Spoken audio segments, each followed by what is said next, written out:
প্রত্যেকটা দিন দেশের সংবিধানকে ক্ষতবিক্ষত করে রক্তাক্ত করেছে বিজেপি, কিন্তু সাংবিধানিক মূল্যবোধের উপর তাদের আক্রমণ সীমা ছাড়াচ্ছে।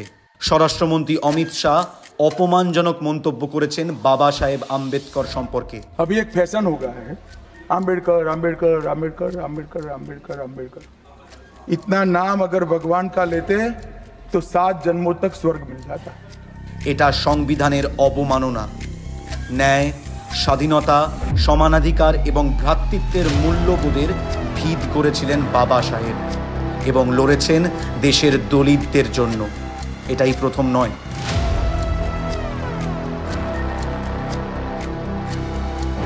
যখনই জাতিগত বৈষম্যের কথা ওঠে সেখানে যুক্ত থাকে বিজেপি। স্বরাষ্ট্রমন্ত্রী অমিত শাহকে ক্ষমা চাইতে না বলে প্রধানমন্ত্রী নরেন্দ্র মোদী তাকে আড়াল করছেন।